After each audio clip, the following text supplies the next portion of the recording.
میں اپنی بات پوری کر لیتا ہوں کہ ہمارے حافظ صاحب قبلہ نے بات بتا دی ہے تو میں اسی پر بات کروں گا پوری انشاءاللہ۔ مجھے معلوم ہے میری قوم ہم سے اتنا پیار کرتی ہے کہ پوری رات بھی لے کے بیٹھیں گے تو بیٹھیں گے۔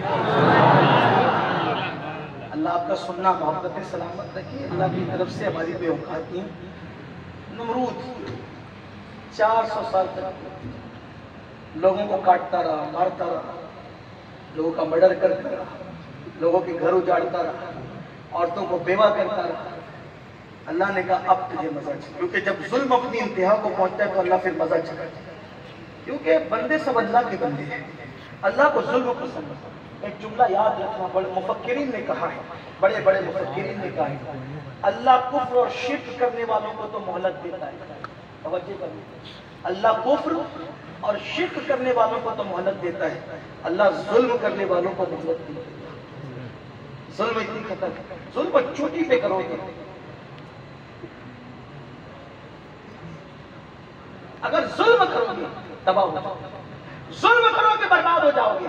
اور یاد رکھنا، صرف ظلم کسی کو پتھر مارنے کا نام نہیں، ظلم صرف کسی کو گالی دینے کا نام نہیں، ظلم صرف کسی کے گھر اجاڑنے کا نام نہیں، یہ سب ظلم ہے۔ سب سے بڑا ظلم یہ ہے کہ انسان گناہ کرے، جو گناہ کرتا ہے وہ اپنے آپ پہ ظلم کرتا ہے۔ اللہ ظالموں کو موقع نہیں دیتا، مہلت نہیں دیتا۔ آج کل میرے جوان نشے میں ڈوبے، اپنے آپ پہ ظلم کرتے، اپنے بچوں کے مستقبل پہ ظلم کرتے، اپنی بیویوں پہ ظلم کر رہے ہیں۔ کوئی نشہ شراب سے کرتا ہے، کوئی نشہ گولیوں سے کرتا ہے، کوئی نشہ ہیروئن سے کرتا ہے، کوئی نشہ پاؤڈر سے کرتا ہے، پتہ نہیں کیا کیا نام ہے، سونگ رہے ہیں، انجیکشن لے رہے ہیں، گولیاں کھانے ہیں، کیا کیا نشہ کر رہے ہیں۔ یاد رکھنا، نشہ کرنے والے وہ اپنے آپ پہ، اپنی بیوی پہ، اپنے بچوں پہ، اپنے سماج پہ ظلم کرتا ہے۔ اور یہ نشہ جو ہے، اللہ اکبر، اللہ کے رسول صلی اللہ علیہ وسلم فرماتے ہیں جب قیامت کے دن نشہ کرنے والے اٹھیں گے تو ان کے منہ سے پاخانہ نکل رہا ہے، وہ پاخانے کی الٹی کرتے کرتے نکلے، پاخانہ ادلتے ادلتے نکلے، اور جن چیزوں سے وہ نشہ کرتے تھے ان کے ہاتھ میں وہ چیزیں موجود ہوگی، ان کی آنکھوں سے خون بہ رہا ہوگا، اور ان کے بدن پر جہنم کے سانپ اور بچھو چپکے ہوئے ہوں گے۔ اور اللہ تبارک و تعالیٰ اس وقت جب ان کو پیاس لگے گی، پیاس، حالانکہ یہ حدیث میں الفاظ نہیں آتے تو شاید میں بولنے کی ہمت بھی نہیں کرتا، جب نشہ کرنے والوں کو پیاس لگے گی تو جو زانی لوگ ہوں گے، زانی لوگوں کے زنا کی جگہ سے جو پیپ اور خون نکلے گا وہ پلایا جائے۔ اگر کسی کو بولو کہ تو شراب پیتا ہے، تو پیشاب پینے والا ہے، تو وہ بولتا مجھے گالی دیا کہ پیشاب پینے والا ہے۔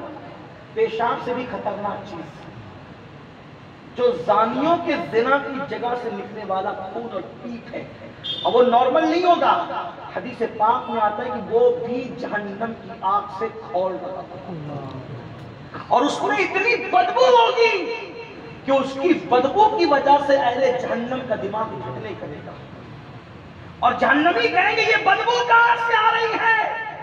تو جواب دیا جائے گا یہ زانیوں کے اعضائے مخصوص سے بدبو آ رہی ہے، اور اس کے پیپ اور خون سے بدبو آ رہی ہے، اور یہ پیپ اور خون ہم نے ان کے لیے رکھا ہے جو دنیا کے اندر نشہ کرتے ہیں۔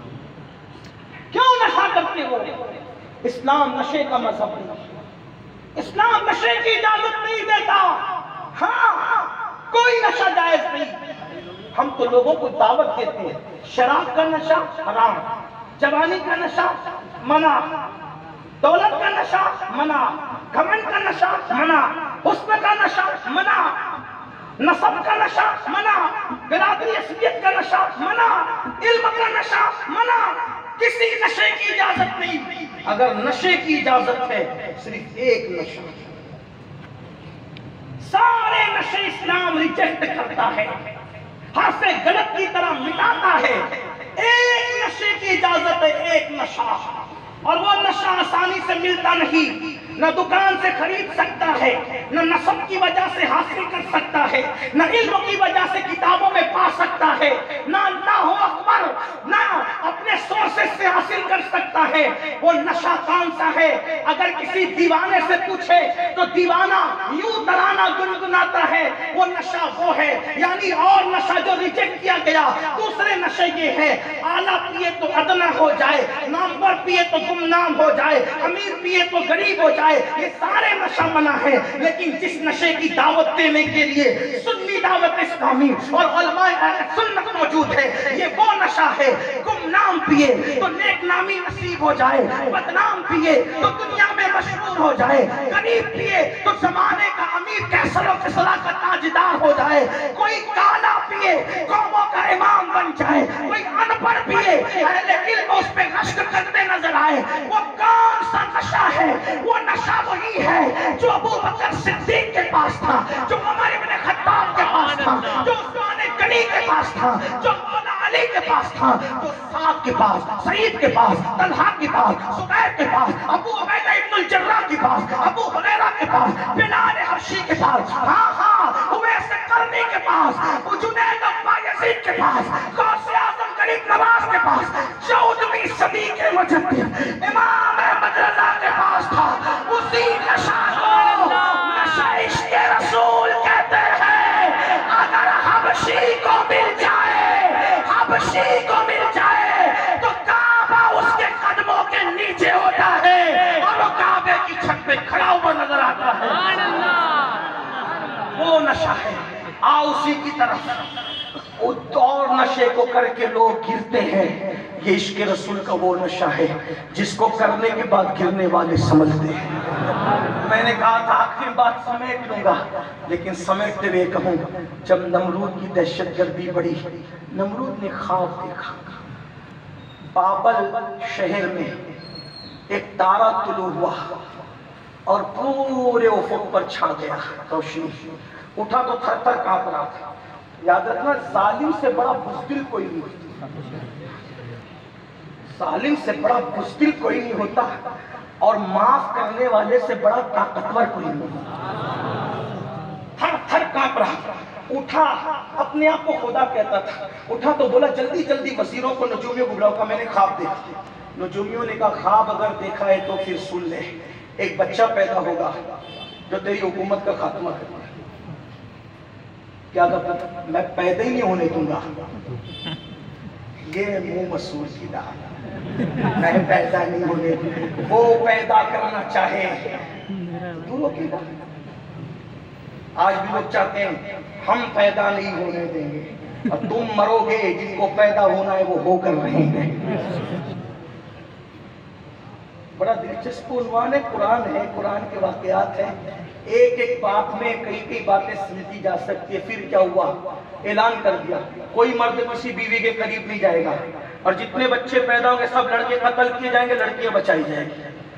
نجومی آتے ابھی وہ ماں کے پیٹ میں نہیں آئے گا، اسی لیے تو ہم جانے نہیں دینا چاہتے کہیں.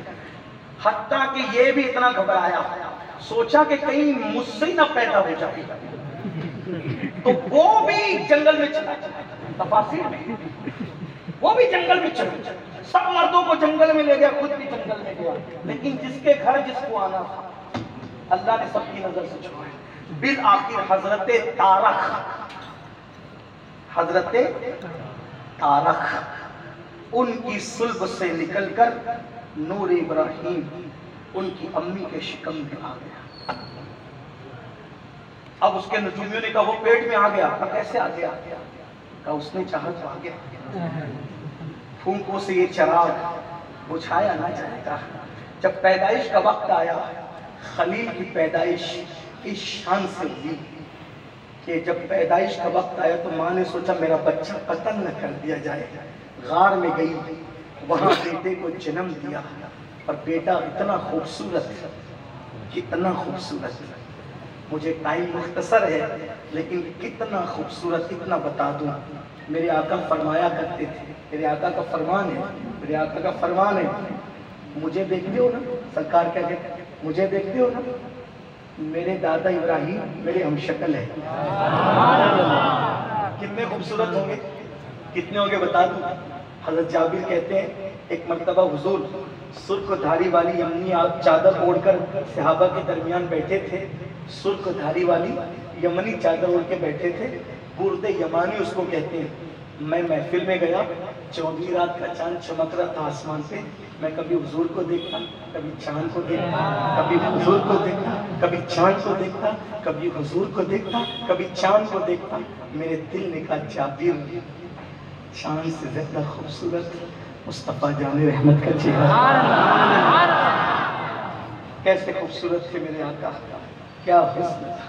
امام المتکلمین لکھتے ہیں ان کی زلفوں کو شب قدر کہنا نادانی ہے.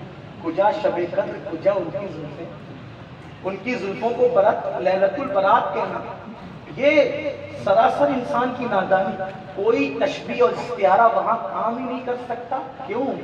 اس لیے کہ ان کو کسی نے دیکھا ہو تو بتائیں. خدا نے تو ان کو صرف اپنے دیکھنے کے لیے پیدا کیا. خدا نے ان کو صرف اپنے دیکھنے کے لیے اور اپنے دیکھنے کے لیے پیدا کیا تھا. تو جانتے ہیں نا محبوب کی غیرت یہ ہوتی ہے جس کو میں دیکھوں